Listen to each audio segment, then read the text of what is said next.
에베소서 4장 1절로 16절 말씀입니다. 우리가 읽겠습니다. 그러므로 주 안에서 갇힌 내가 너희를 권하노니 너희가 부르심을 받은 일에 합당하게 행하여 모든 겸손과 온유로 하고 오래 참음으로 서로 사랑 가운데서 서로 용납하고 평안에 매는 줄로 성령이 하나 되게 하신 것을 힘써 지키라. 몸이 하나요 성령도 한 분이시니 이와 같이 너희가 부르심의 한 소망 안에서 부르심을 받았느니라. 주도 한 분이시오 믿음도 하나요 침례도 하나 하나님도 한 분이시니 곧 만유의 아버지시라. 만유 위에 계시고 만유를 통일하시고 만유 가운데 계시도다. 우리 각 사람에게 그리스도의 선물의 분량대로 은혜를 주셨나니 그러므로 이르기를 그가 위로 올라가실 때에 사로잡혔던 자들을 사로잡으시고 사람들에게 선물을 주셨다 하였도다. 올라가셨다 하였은즉 땅 아래 낮은 곳으로 내리셨던 것이 아니면 무엇이냐. 내리셨던 그가 본 모든 하늘 위에 오르신 자리 이는 만물을 충만하게 하려 하심이라. 그가 어떤 사람은 사도로 어떤 사람은 선지자로 어떤 사람은 복음 전하는 자로 어떤 사람은 목사와 교사로 삼으셨으니 이는 성도를 온전케 하여 봉사의 일을 하게 하며 그리스도의 몸을 세우려 하심이라. 우리가 다 하나님의 아들을 믿는 것과 아는 일에 하나가 되어 온전한 사람을 이루어 그리스도의 장성한 분량에 충만한 데까지 이르리니 이는 우리가 이제부터 어린아이가 되지 아니하여 사람의 속임수와 간사한 유혹에 빠져 온갖 교훈의 평주에 물려 요동하지 않게 하려 함이라. 오직 사랑 안에서 참된 것을 하여 범사에 그에게까지 자랄지라. 그는 머리니 곧 그리스도라. 그에게서 온몸이 각 마디를 통하여 도움을 받음으로 연결되고 결합되어 각 지체의 분량대로 역사하여 그 몸을 자라게 하며 사랑 안에서 스스로 세우느니라. 아멘. 할렐루야. 여러분에게 하나님의 놀라운 축복이 이 시간 넘치도록 임하기를 주의 이름으로 축원합니다. 여러분 기업 컨설턴트 활약을 하고 있는 조미옥 씨가 책을 하나 썼습니다. 1%의 행복의 비밀이라는 그런 제목입니다. 1%의 행복의 비밀. 이 사람은 이 책에서 이렇게 썼어요. 사람은 꿈이 있어야 사람답게 살아갈 수가 있다라고 하면서 불행에 대해서 썼습니다. 꿈이 있어야 행복하게 살 수 있는데 불행에 대해서 뭐라고 했냐. 인생의 불행은 지금 꿈꾸고 있는 것을 이루지 못하는 데 있는 것이 아니라 이루어야 할 꿈이 없는 데 있다 라고 이렇게 얘기했습니다. 내가 꿈꾸고 있는 것을 이루지 못해서 불행한 게 아니라는 거예요. 꿈꾸고 있는 것이 없기 때문에 불행하다. 이렇게 얘기했습니다. 여러분 이 말에 동의하십니까? 여러분 17세기에 에스파냐의 작가인 그라시안이라고 하는 사람 역시 비슷한 말을 했어요. 꿈이 없는 삶은 아무런 생명력도 없는 인형과 같다. 이렇게 얘기를 했습니다. 그래서 인형은 아무리 예쁘고 잘 갖춰 입혀도 꿈이 없습니다. 그러니 행복도 모릅니다. 꿈을 가지고 있고 꿈을 이루기 위해서 노력하고 꿈을 이룬 사람이야말로 행복한 사람이라고 했는데 여러분도 그랬으면 좋겠습니다. 할렐루야. 여러분 그런데 과연 어떤 꿈이든지 꿈만 꾸면은 그리고 꿈을 이루기 위해서 노력하고 그 꿈을 이루면 다 행복할까요? 그렇지가 않습니다. 여러분 어떤 꿈은 성취한 이후의 행복이 아닌 허무함을 안겨다 주는 것도 있습니다. 그것을 이루려고 그 자리에 있기 위해서 그렇게 노력을 했는데 허무함을 주는 꿈도 있다라고 하는 그런 말이에요. 여러분 그런 꿈은 이루어도 더 좋은 것을 추구하기 때문에 만족도 감사도 행복도 줄 수가 없는 것입니다.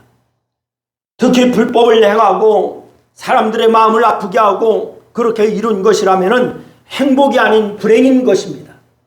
여러분, 그러면 어떤 꿈을 꾸어야 공허하지 않고 행복할 수가 있을까요? 자신의 이익과 만족이 아닌 하나님께 이익이 되고 하나님께 영광이 되는 그런 꿈 꾸고 그 꿈을 이루기 위해서 달려가는 자야말로 행복한 사람인 줄로 믿으시기를 바랍니다. 여러분, 하나님을 위한 꿈을 꾸는 순간부터 행복해집니다. 한번 따라합니다. 하나님을 위한 꿈을 꾸는 순간부터 행복해진다. 시작. 하나님을 위한 꿈을 꾸는 순간부터 행복해진다. 그렇습니다. 무엇보다도 하나님을 위한 꿈을 꾸는 자는 하나님으로부터 주어지는 행복을 만끽할 수가 있는 거예요. 우리는 그런 사람을 뭐라고 부르느냐? 사명자라고 부르는 겁니다. 뭐라고 부른다고요? 사명자. 여러분, 그런 사명자는 행복한 사람인 거예요. 물론 꿈을 이루기까지 어려운 일도 있고 힘든 일도 있지만은 사명자는 하나님을 위해서 받는 고난을 행복으로 여기기 때문에 불행이 아닌 것입니다. 여러분, 검은 대륙의 아버지라고 부르는 사람이 있죠. 리빙스턴입니다. 검은 대륙의 아버지. 이 리빙스턴, 그는 아프리카에 의료 선교사로 가는 것이 하나님께서 자신에게 주신 꿈이자 하나님을 위한 꿈이라고 믿고 결단을 하게 되었습니다. 물론 선교활동 중에 원주민의 습격과 맹수의 공격, 엄청난 더위와 열병 등의 위기를 겪었습니다. 그것을 감사로 여기고 그러면서 행복해했어요. 열병이 닥치고 맹수가 공격하고 원주민이 습격하고 더위가 말할 수 없이 이제 그렇게 다가오지만은 그러나 그는 행복했어요. 여러분, 그것을 감사로 여겼기 때문에 행복했던 거예요. 결국 리빙스턴은 침대 위에서 사역을 위해서 기도하다가 기도하는 자세로 생을 마감하게 되었습니다. 우리 오늘 본문에서 주를 만난 날부터 죽는 날까지 행복하게 그리고 충성되게 사명을 감당한 한 사람을 만나게 됩니다. 그 사람이 누구냐? 사도 바울이라고 하는 사람입니다. 이렇게 하는 것처럼 그는 감당하기 힘든 고난을 수없이 겪었습니다. 수고를 넘치도록 하고 옥에 갇히고 또한 매도 수없이 맞았습니다. 40에 하나 감한 매를 5번이나 맞았다. 3번 퇴장으로 맞고 돌로 맞아서 죽은 것 같아서 성 밖에 버렸다라고 얘기합니다. 그 외에도 일주야를 깊은 바다에서 지냈고 악한 환경과 악한 자들로 인해서 수없이 위험을 겪고 줄이고 목마르고 여러 번 굶고 헐벗었다라고 얘기하고 있습니다. 하지만 이 사도 바울은 빌립보서 3장 말씀해 보니까 뭐라고 하는 거 아니? 뒤에 있는 것은 잃어버리고 앞에 있는 것을 잡으려고 표대를 향하여 달려간다 라고 이렇게 고백하고 있습니다. 무엇이 바울로 하여금 이렇게 행동하게 했을까요? 무엇이 바울로 하여금 이렇게 행동하게 했을까? 죽을 고난을 다 당하고 있는데 말할 수 없는 그런 어려움이 있는데 바울은 뒤에 있는 것은 다 잃어버리고 앞에 있는 것을 잡으려고 표대를 향하여 달려간다 라고 이렇게 얘기했겠습니까? 여러분, 그 첫 번째는 바울은 부르심을 받은 일에 합당하게 행하고자 하였다라고 하는 사실입니다. 부르심을 받은 일에 합당하게 행하고자 했다. 그래서 이 바울은 오늘 본문 1절 말씀에서 얘기를 합니다. 우리 1절 말씀 한번 읽겠습니다. 다 같이 시작. 너희가 부르심을 받은 일에 합당하게 행하라.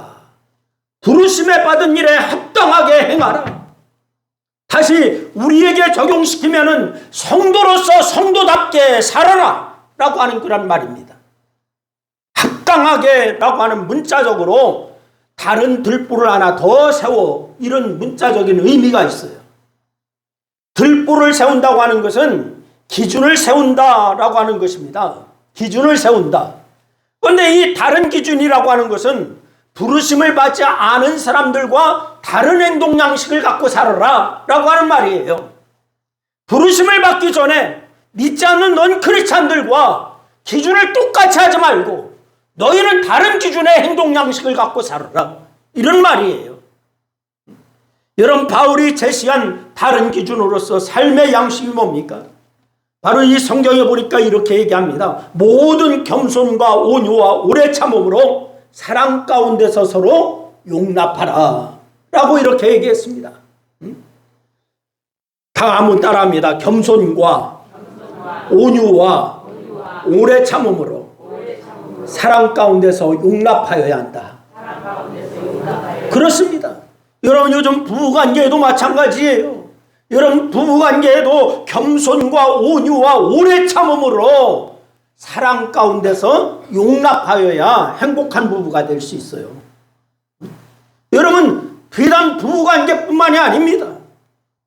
모든 관계가 마찬가지예요. 저도 알고 여러분도 아는 것처럼 겸손의 삶을 사는 거, 이거 쉽습니까? 어렵습니까? 어려운 거예요. 겸손이라고 하는 거 헬라어로는 마음의 굴욕감, 마음의 비하, 이런 뜻이 있어요. 굴욕감, 비하, 이런 거. 여러분, 자신의 부족과 무가치함을 깨닫고서 자신보다 남을 낮게 여기는 마음의 자세, 이것을 얘기했습니다. 겸손이라고 하는 단어에 이런 뜻이 있느냐 놀랄 수도 있겠지만은, 왜냐하면 굴욕이라고 하는 단어는 어감만으로도 거부감을 갖습니까? 호감이 있습니까? 응? 호감이 있어요? 거부감이 있잖아요. 마음의 굴욕감을 느낄 정도로 자신을 부족하게 여기고 다른 사람을 나보다 더 낮게 여기라고 하니, 다른 것은 다 해도 이것만큼은 못하겠다, 이런 마음이 들지 않습니까? 그래서 이 겸손을 비열한 마음이라고 여겼던 그런 예수님 당시의 사람들이에요. 겸손은 그건 비열한 마음이야. 예? 노예 상태야. 예? 결코 미덕이 아니라고 생각했어요. 예수님 당시의 사람들이. 그런데 예수님은 뭐라고 그러는 거 아니? 마태복음 11장 말씀 보니까 나는 겸손하니 라고 얘기합니다. 스스로 겸손하다. 나는 겸손하다 얘기합니다. 겸손을 비열한 마음이요, 노예 상태라고 생각했는데 예수님께서 겸손의 삶을 사셨으니까 말씀을 듣고 행동을 본 사람들로서는 놀랄 수밖에 없는 거예요. 오늘날 우리의 기준으로는 겸손하니 그럼 교만하네 이렇게 생각할지 몰라요. 그 당시의 겸손의 의미를 모르면은 그렇게 생각하는 거예요. 그러나 그 당시의 겸손의 의미를 우리가 알고는 교만이라고 하는 말을 절대 할 수가 없습니다. 이제는 겸손해야말로 예수 믿지 않는 사람들의 삶과 전혀 다른 삶의 양식입니다. 그래서 다른 기준을 하나 세우는 거예요. 사람의 행동 양식의 기준 하나가 다시 세워지는 거예요.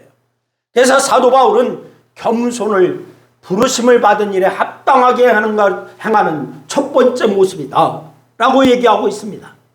그런데 더 놀라운 것은요, 모든 겸손이라고 했어요. 어느 한 부분의 겸손 이렇게 얘기한 게 아니라 모든 겸손이라고 얘기하고 있어요. 다시 말해서 겸손해야 할 대상이나 겸손해야 할 때가 따로 정해져 있는 것이 아니라는 거예요. 항상 겸손해야 된다. 그래서 이 사도 바울은 정말 어려운 삶에 다른 양식을 권한 것입니다. 겸손하라고 권한 바울, 이제 온유하라고 하는 말로 이어져 가고 있어요. 겸손해라 라고 얘기하더니 다음에는 온유해라 이렇게 얘기하고 있어요. 여러분, 온유라고 하는 거, 온화하고 온순하고 친절하고 관대한 그러한 기질, 좋게 말하면은 이해심이 깊고 정중한 태도입니다. 좋게 말하면은. 그러나 나쁘게 말하면 뭐냐? 기백이나 용기 없는 태도를 의미하는 거예요. 기백도 없고 용기도 없고. 여러분, 물론 사람에 따라서 온유한 사람을 대하는 평가가 달라요. 어떤 사람은 이해심이 깊다라고 평하지만은 어떤 사람은 용기도 없고 무슨 기백이 없어 이렇게 얘기해요. 하지만 이 사도 바울은 사람이 어떻게 평가하든지 그 평가에 근거해서 어떻게 대하든지 온유하라 라고 이렇게 권하고 있습니다. 온화하고 온순한 삶은 이해가 되는데 굴욕적인 생각이 들 만큼 온유하라니, 겸손만큼이나 어려운 게 온유입니다. 굴욕적인 생각이 들 만큼. 그래서 이 사도 바울은 여기서 그치지 않았어요. 겸손을 얘기하고 온유하라고 얘기하더니 오래 참음으로 사랑 가운데서 서로 어떻게 하라? 용납하라 하고 얘기하고 있습니다. 사랑 가운데서 서로 용납하라. 나를 해코지하고 하려고 하는 불편하고 고통을 안긴 상태에서 복수할 수 있는 능력이 있음에도 복수하지 말아라. 더 나가서 용서로 끝내지 말고 적극적으로 뭐 해라? 뭐 해라고요? 사랑하라고. 용서하는 것으로 끝내지 말고 적극적으로 사랑해라. 이렇게 말씀하고 있습니다. 복수할 능력이 있는데도 참고 복수하지 않는 것도 어려운데 복수할 대상을 용서하는 것은 더 어려운데 그를 또 사랑하라니 이게 가능한 일일까?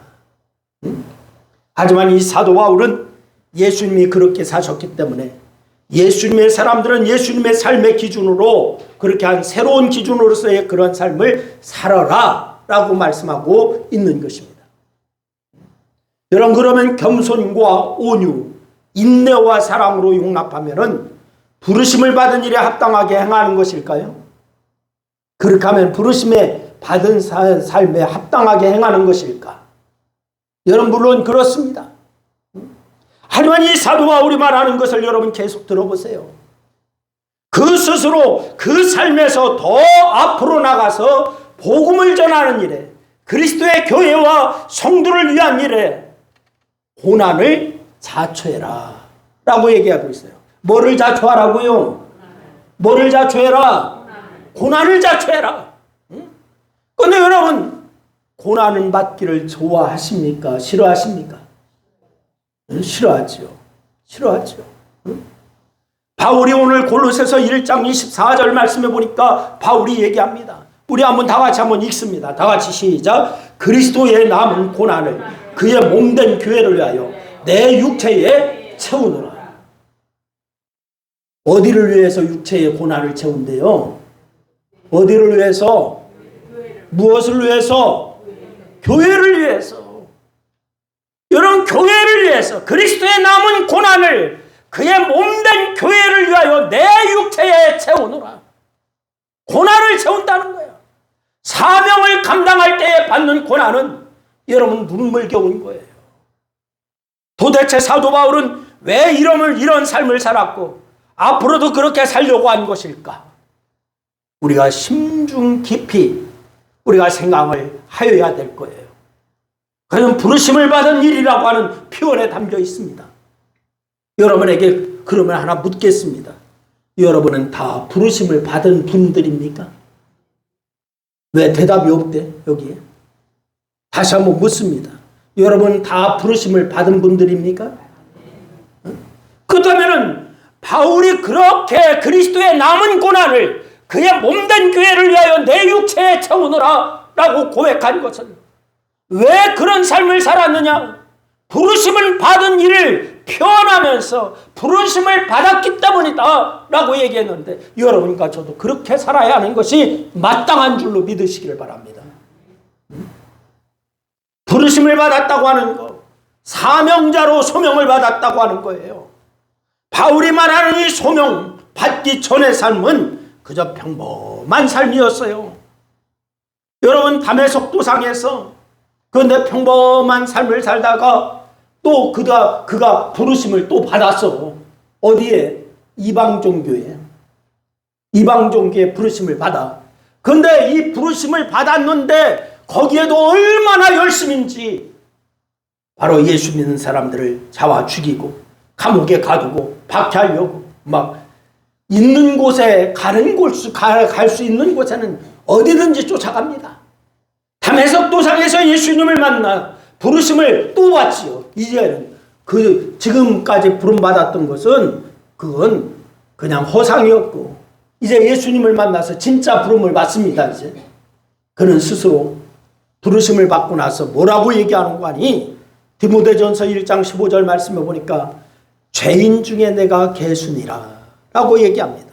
뭐라고 했다고요? 죄인 중에 내가 괴수다. 이렇게 고백했어요. 크나큰 죄인이었다라고 하는 거죠. 그래서 그는 자신의 말대로 허물과 죄로 죽었던 자입니다. 세상의 풍주를 따르고 공중의 권세를 잡은 자로 그렇게 따르고 육체의 욕심을 따라 지내는 본질상 진노의 자녀였다라고 에베소 2장 1절 말씀에 얘기를 하고 있습니다. 아무런 소망 없이 죄 가운데 살다가 그 죄값으로 불못에 던져져서 영원히 그곳에서 살아야 할 저주받은 자였다라고 이렇게 고백하고 있습니다. 여러분, 그런데 기적 중에 기적이 일어납니다.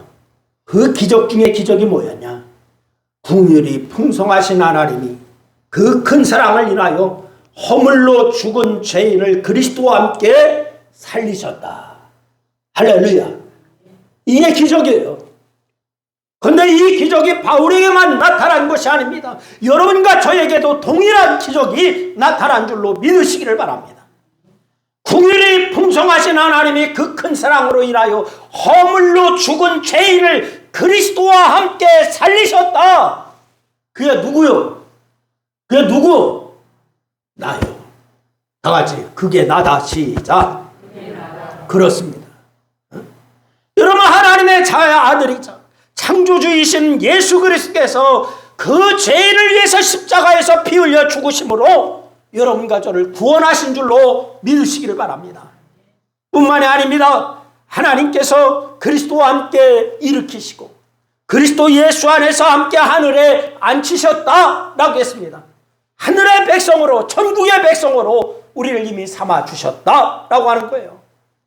여러분, 로또에 당첨되는 것과 비교도 되지 않는 엄청난 일이 벌어진 겁니다. 로또가 당첨되는 것이 확률이 몇 대 몇인가 제가 찾아봤어요. 500만 분의 1이래요. 500만 분의 1. 그것도 500만 분의 1도 기분 아주 재수 좋아야 되는데, 그런데 이 로또에 당첨되는 것보다도 몇 천만 배 더 엄청난 일이 여러분과 저에게 벌어진 줄로 믿으시기를 바랍니다. 그것이 구원입니다.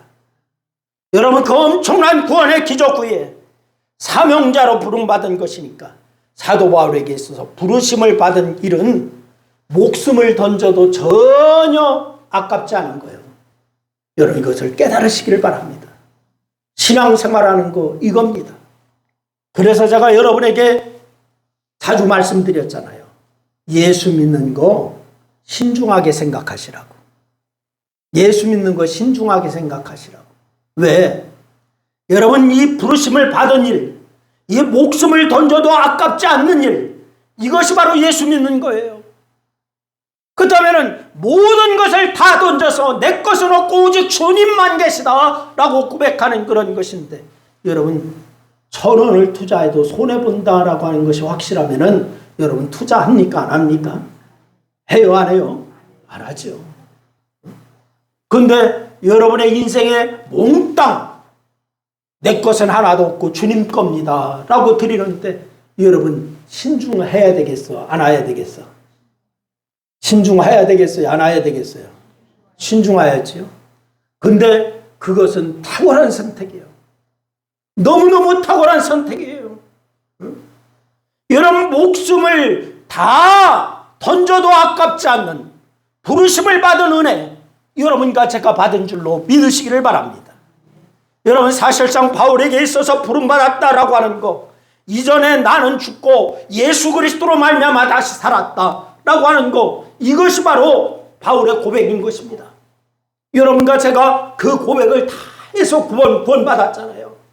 죽었던 자가 큰 은혜로 다시 살았으니까 이전에 살았던 삶의 양식을 버리고 세상과 다른 삶의 양식으로 사는 겁니다. 결코 어려운 일이 아닙니다. 믿기 전에 세상의 주관, 세상의 생활 양식으로 생각할 때는 그저 엄청나게 어려운 거였어요. 내 것을 다 버리고 나는 하나도 없고 예수만 계시옵소서, 나는 다 주님 것입니다. 세상 양식으로 생각할 때는 너무너무 어려운 거예요. 그러나 죽었던 내가 그 큰 은혜를 다시 살았으니 이전에 살았던 삶의 양식을 버리고 세상과 다른 삶의 양식으로 사는 거, 이것은 결코 어려운 일이 아닙니다. 너무너무 감사한 일입니다. 또한 복음을 전할 때 받은 수많은 고난과 역경 역시 힘들고 고통스럽지만은 견디지 못한 일이 아니었습니다. 그가 고백한 것처럼 갈라디아서 2장 20절 말씀에 여러분과 제가 잘 아는 말씀이 있지 않습니까? 그리스도와 함께 십자가에 못 박혔나니 이제는 내가 사는 것이 아니요 그리스도께서 그리스도의 남은 고난을 자기 육체에 채우고자 내가 사는 것이다. 이 고백을 여러분과 제가 다 하며 오직 그리스도와 함께 사는 여러분 될 수 있기를 주의 이름으로 축원합니다. 부르심을 받은 일에 합당하게 행하는 것 억지로 할 수가 없어요. 교육으로 할 수가 없어요.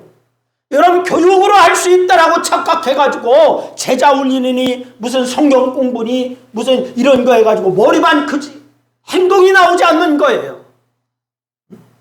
부르심에 합당하게 행하는 거 억지로 안 됩니다. 교육으로 절대 안 됩니다. 여러분 단지 참아서도 할 수가 없습니다. 구원받기 이전에 자신에 대한 자각과 십자가로 이루어진 구원의 감격이 아니면 그것은 불가능한 거예요. 내가 구원받았다라고 하는 감격, 이것이 있는 자만이 부르심에 합당한 자로 살 수가 있는 줄로 믿으시기를 바랍니다. 그 은혜, 그 감격은 사도 바울의 것만이 아닙니다. 저와 여러분의 것이기도 한 줄로 믿으시기를 바랍니다. 그 다음에 이제부터 부르심을 받은 일에 합당하게 행할 수 있기를 주의 이름으로 축원합니다. 옆 사람하고 한번 인사하세요. 우리 부르심에 합당하게 삽시다. 인사하시기 바랍니다. 할렐루야. 다시 한번 물어보세요. 정말 그렇게 살 겁니까? 라고 물어보세요.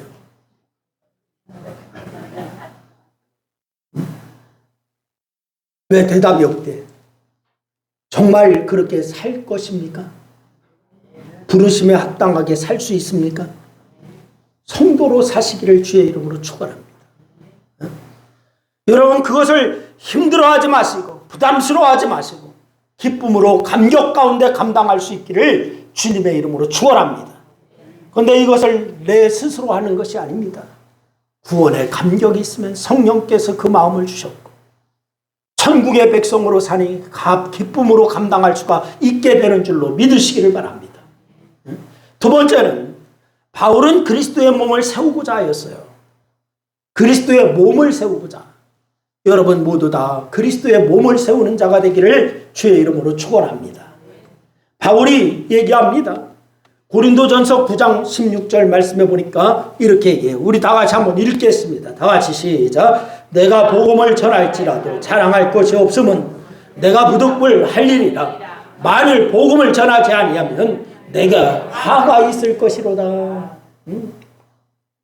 여러분 이 말씀을 그냥 읽지 마시고 여러분 심중에 깊이 생각해 보세요.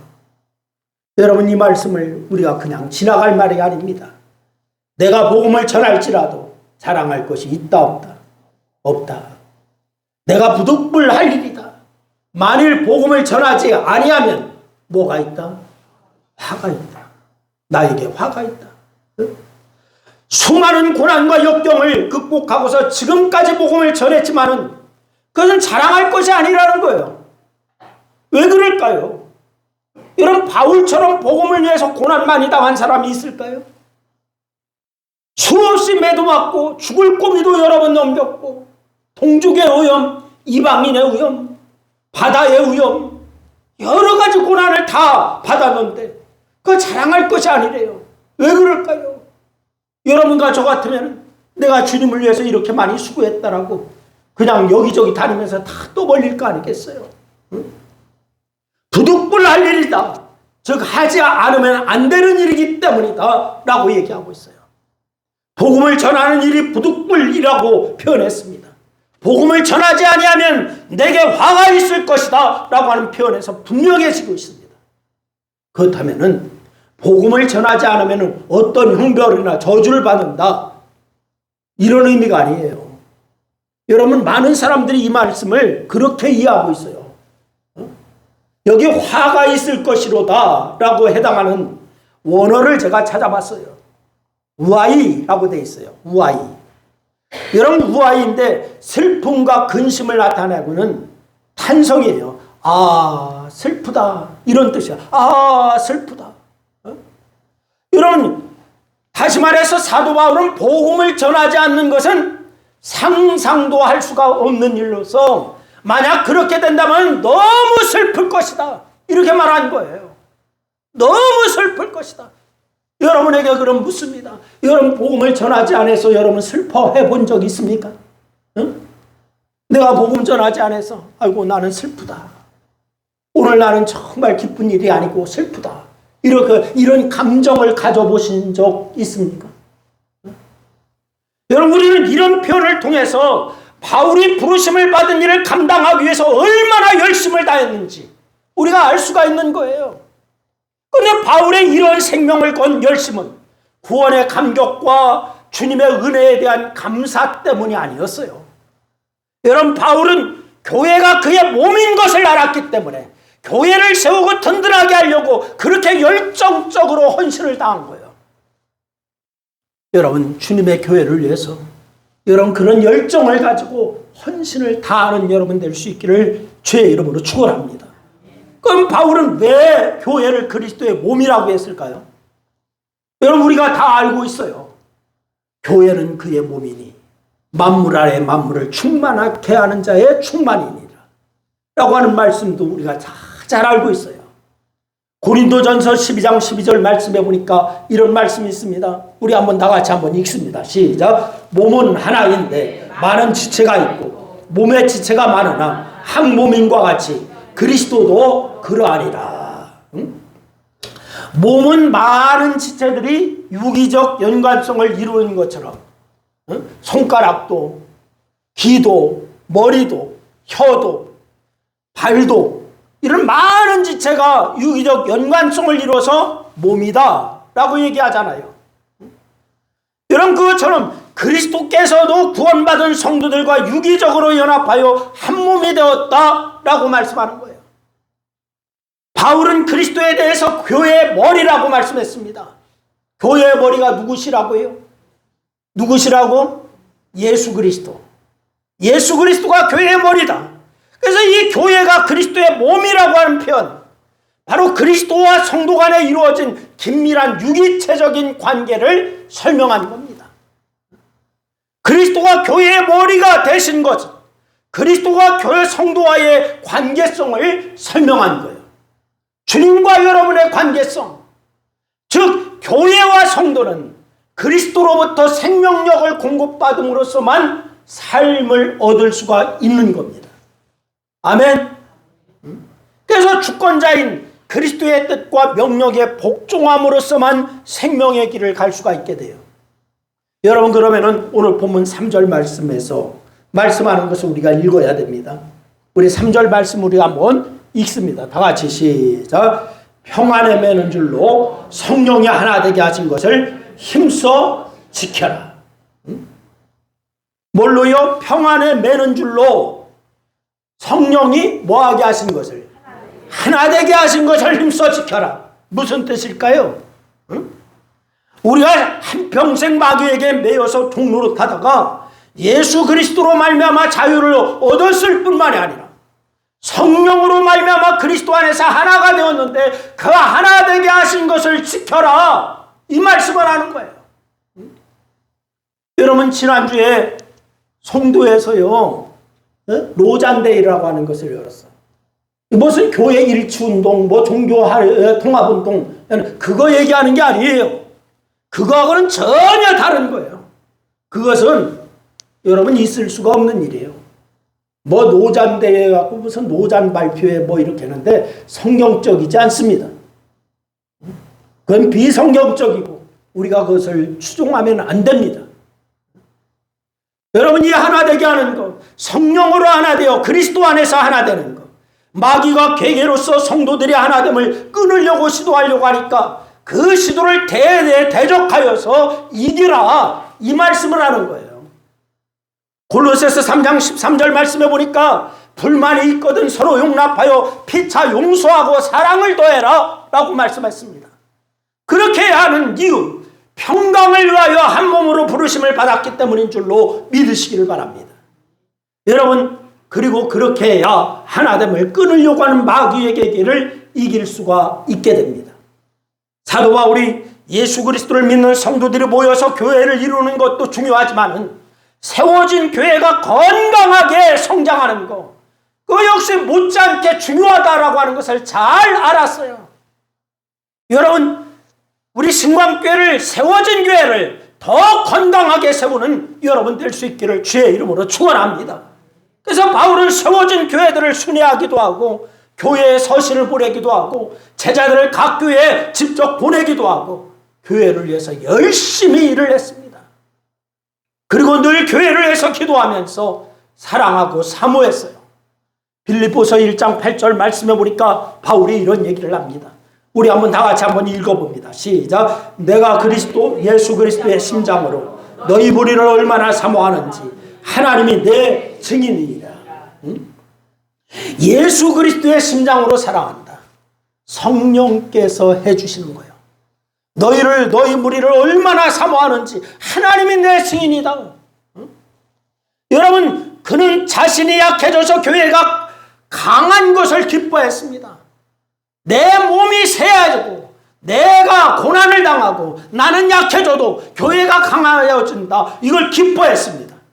고린도서 13장 9절 말씀에 바울은 고백하고 있어요.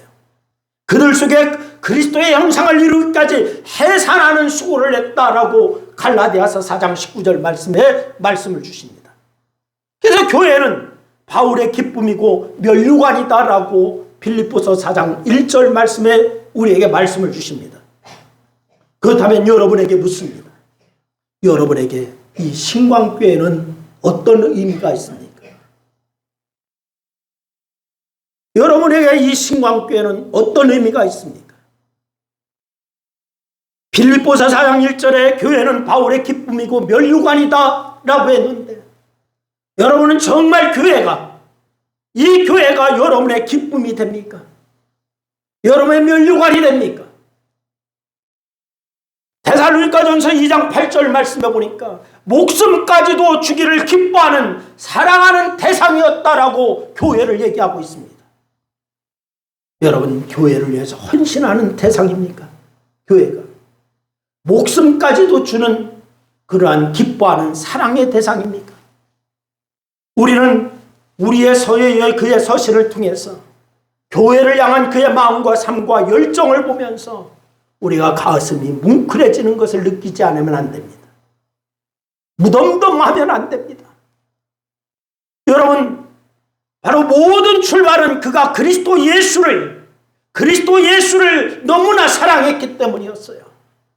물론 받은 은혜가 무한하고 감당할 길이 없었기 때문이기도 하지만은 바울은 그리스도를 향한 사랑 때문에 그의 몸된 교회를 그렇게 사랑하고 교회를 위해서 그렇게 헌신하고 또한 그것이 그가 죽는 날까지 사명자로 살았던 이유인 줄로 믿으시기를 바랍니다.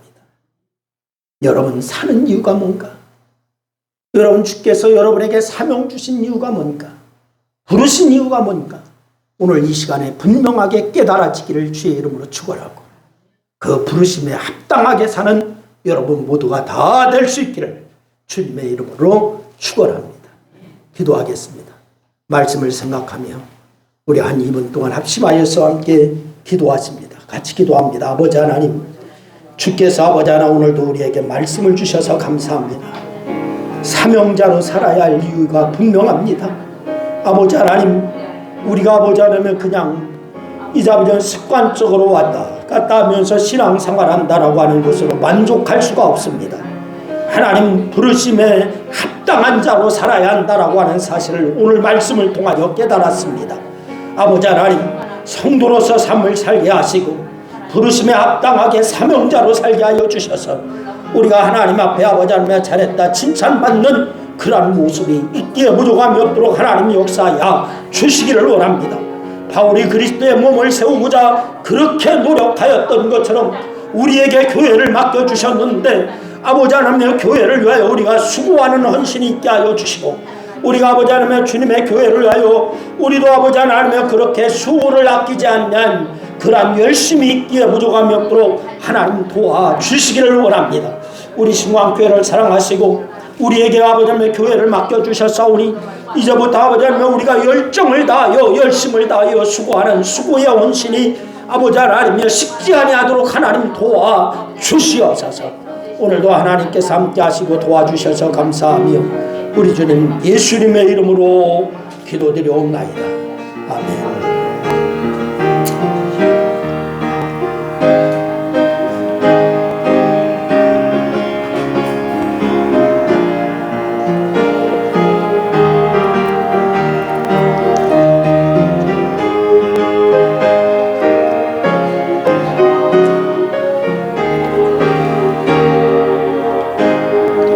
흑암에 사는 백성들을 보라 수많은 심령들 망하겠네.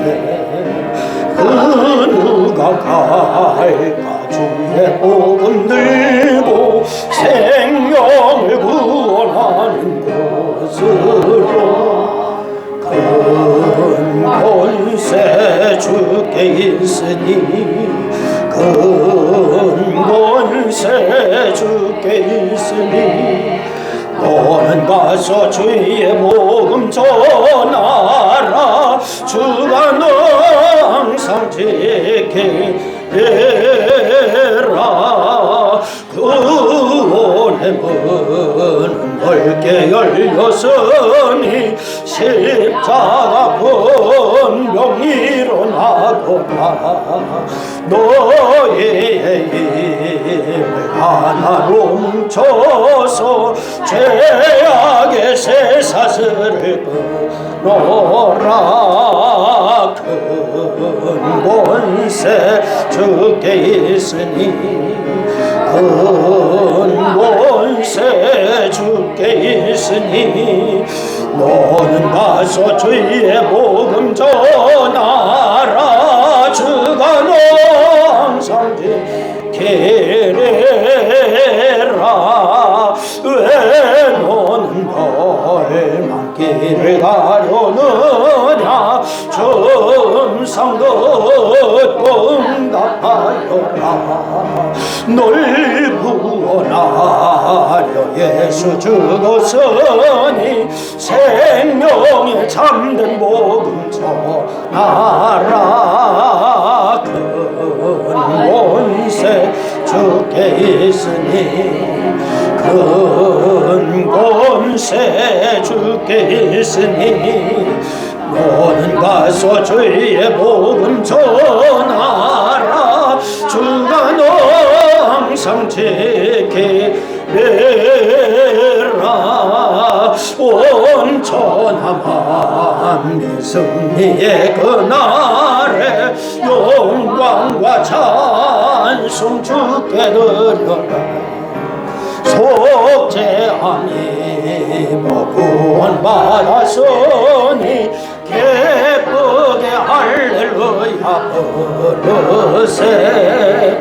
큰 권세 주께 있으니 큰 권세 주께 있으니 너는 가서 주의 복음 전하라.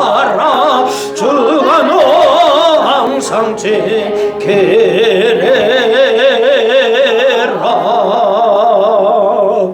아멘.